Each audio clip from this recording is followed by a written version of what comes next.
觀眾朋友，大家好，歡迎收睇粵語快報，我係婷婷。今日係美東時間8月24號星期一，亞太時間8月25號星期二。首先嚟睇最新消息，美國總統特朗普再次對加拿大加碼關稅，同埋今次係直接點名汽車同鋼鐵產業。特朗普總統啱啱發布真相貼文宣布，由2027年1月1號開始，加拿大出口到美國嘅汽車、貨車、汽車零件同埋鋼鐵關稅將會提高到50%，但係只要將生產地轉移到美國，就唔需要繳納呢一筆嘅關稅。特朗普總統今次嘅措辭亦都非常強硬，佢話加拿大多年嚟利用高額農產品關稅剝削美國。兩國長期之間存在600億美金嘅貿易逆差。特朗普總統仲話，美國根本唔需要加拿大，反而係加拿大高度依賴美國嘅市場。呢一個嘅時間點就非常之敏感啦，因為美加新一輪嘅貿易談判先啱啱破裂。美國對加拿大大約200億美金嘅加拿大商品加徵50%嘅關稅，22號已經生效，而加拿大亦都準備宣布採取對等嘅報復。咁接住落嚟，美加貿易爭端嘅進展會點樣發展呢？我哋亦都會為大家持續關注。接住先嚟睇美伊局勢。美國對伊朗嘅呢一場戰役似乎正式進入咗大結局嘅時刻。美國財政部長貝森特星期日喺《金融時報》發文話，黎明到嚟嘅時候，一場代號為經濟 D-Day， 亦即係經濟決戰日嘅金融風暴將會全面打響。呢一個將會係美國針對單一對手發動嘅最龐大嘅金融攻勢之一。特朗普今次係明講，唔單止要打伊朗嘅官方同企業，而係要連根拔起支撐伊朗運作嘅全球跨國網絡，無論係幫伊朗買油、運油、過帳轉帳，定係開放機場俾伊朗嘅航班，俾船隻登記註冊，甚至係搞海上嘅船對船偷運燃料，通通都喺呢一個制裁打擊名單上面。貝森特仲將選擇題直接拋俾全球嘅各國，一係就留喺美國以美元為核心嘅國際金融體系入邊，一係就繼續幫伊朗，但係要隨時接受準備有次級制裁，跟住德黑蘭一齊被金融孤立。佢直接講話，過去幾屆嘅美國政府淨係喺度管理威脅，而家嘅特朗普政府係徹底碾死伊朗僅有嘅經濟生命線。佢亦都強調，雖然經濟嘅極限施壓係為咗降低再次發動大規模軍事行動嘅必要，但係只要伊朗敢報復，美軍嘅軍事反擊即刻就嚟。貝森特定喺美東時間今日下晝2點召開記者會，公佈具體嘅細節。而家制裁嘅細則仲未公佈，伊朗國內嘅匯市就已經提前崩潰啦。喺德黑蘭嘅自由市場，美元嘅匯率歷史性咁樣衝破200萬嘅里亞爾，亦即係20萬土萬嘅大關。咁比起一個禮拜前嘅大約186萬里亞爾，短短幾日，美金就已經飆升超過7%。雖然伊朗官方有嚴格嘅管制嘅匯率，但係老百姓同企業能夠真正買到美金嘅成本，完全係睇一個自由嘅市場。里亞爾越跌，進口嘅食品、藥品、工業設備就越貴，大家咧就越驚咁樣將一啲存款換成美金同埋黃金嚟避險，咁伊朗嘅貨幣就跌得越勁。經濟 D-Day 仲未正式落地，伊朗內部嘅心理防線就已經被提前穿咗啦。咁除咗金融嘅絞索之外，美方嘅政治同軍事動作亦都喺同步提速。美國眾議院議長約翰遜對媒體話：呢一場衝突好快就會進入一個新階段，盟國亦都會加入嚟，幫助美國徹底搞掂呢一件事。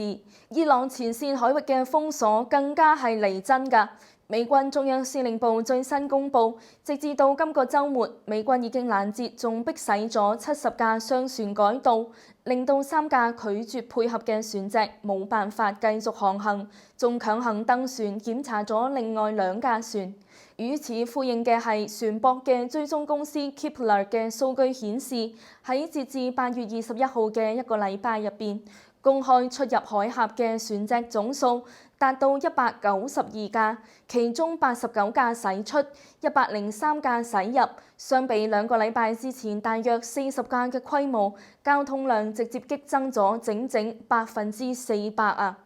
咁更加多內容之前提醒觀眾朋友，我哋每日追蹤全球嘅最新熱點，冇唔記得幫我哋點讚、訂閱粵語快報、開埋鐘仔，咁樣第一時間就可以收到最新消息。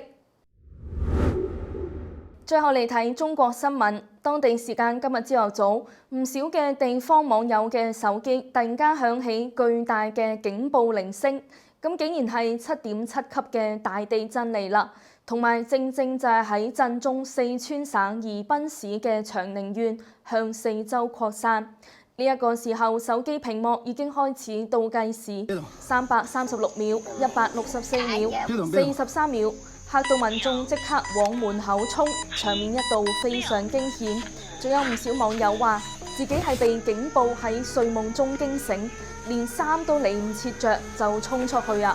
其中有一個網友仲話，本來以為係小震，懶得跑啦。咁結果一睇係紅標嘅7.7級，即刻成個人醒晒，一反身就起嚟，走夾唔停。同埋唔單止係四川嘅民眾收到警報，重慶、湖南、浙江甚至廣州嘅民眾亦都收到所謂嘅強震預警。咁不過就喺民眾已經衝出家門口，警報開始嗚嗚響，突然間傳嚟一個細路女嘅聲，話：咦，唔係好地地嘅咩？咁究竟係咩一回事呢？我哋一齊嚟睇下現場嘅畫面。別動，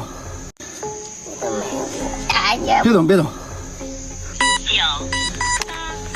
8、7、6、5、4。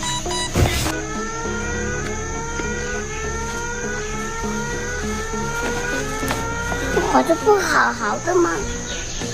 喺條片入邊可以睇到地震後尾根本冇發生，但係呢個女仔嘅爸爸咧就真係嚇得好緊要啊！幾乎未着好衫就衝出去啦，跟住仲同細路女講唔好喐啊！咁更加烏龍嘅係部分嘅民眾啱啱衝出家門口，手機上面嘅地震等級就突然間降到3.9級，仲真係變成咗一場小地震。但係啦，有啲人因為走得太急，結果冇帶鎖匙，竟然翻唔到屋企喎。不過呢一個係咪真係細烏龍呢？咁我哋知道啦，最近喺委內瑞拉嘅雙強震都冇超過7.7級，就連當年嘅唐山大地震同汶川地震，亦都係比呢一個7.7級高0.1級到0.3級。咁3.9級嘅地震有幾大呢？只有喺震央附近嘅人先可能感受到地震嚟啦。屋企嘅門窗、吊燈都可能有輕微嘅晃動，咁亦即係話一場細地震被誇張成毀滅級嘅大災難。要由能量學嘅角度嚟講就更加誇張啦，因為地震釋放嘅能量變化已經唔係幾倍、幾千倍嘅概念啦。咁舉例嚟講一場3.9級嘅地震，如果淨係上升0.1級，能源大約會增加1.4倍。而升高到5.9級就會增加1000倍，咁由3.9級一次性上升到7.9級係一個咩概念呢？亦即係一下能量增加咗50萬倍啊！咁大嘅誤差，話係大烏龍都顯得有啲唔係咁嚴肅。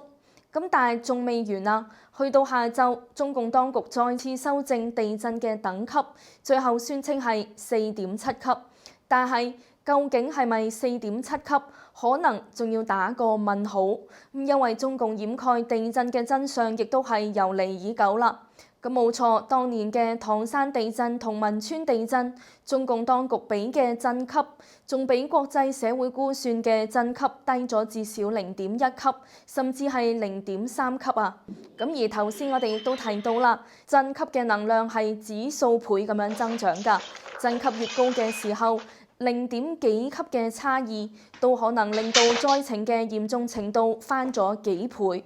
咁但係呢個仲未係中共當局所謂嘅預警系統第一次誤報大地震。2021年10月，四川省瀘州市亦都係喺冇地震發生嘅情況之下，突然間發布8.1級強震嘅預警，導致到當地民眾受到驚嚇，緊急逃生自救，甚至仲有人開始討論點樣處理後事啊！咁但係出咗咁大嘅烏龍，中共當局嘅所謂致歉就係輕描淡寫嘅一句預警偏誤。發布地震消息嘅成都高新減災研究所聲稱話，今次所謂嘅偏差只不過係比較大，而實際上係研究所2011年第一次發布地震預警以嚟15年最大嘅偏差啊！中共當局唔單止係試圖淡化今次預警誤差造成嘅影響，仲已經開始喺網絡上面封鎖輿論啦。中共當局一邊刪除部分諷刺、追究預警誤差嘅報導，一邊將責任推俾成都高新減災研究所。四川省地震局官方通報聲稱，係研究所冒用咗中國地震預警網嘅名義嚟發布資訊。當局宣稱話，今次嘅誤報消息係高新研究所透過榮耀、維沃手機同埋小天才手錶等等嘅管道向民眾發布㗎。中國地震網嘅預警信息就係通過微信、電視服務終端同手機發布㗎。預警嘅震級係5.4級，而去到呢一度，中共至少已經公布咗4個完全唔同嘅地震震級嘅數字，由最早嘅7.7級到後嚟出現嘅3.9級、4.7級同5.4級，咁都仲未包括由7.7級下調到3.9級嘅過程入邊，仲出現咗幾個唔同嘅數字。咁可以睇到啦，中共數據造假係當局嘅一貫做法。當初嘅唐山大地震、汶川大地震嘅震級被降級，死傷嘅人數到而家仲係一個謎。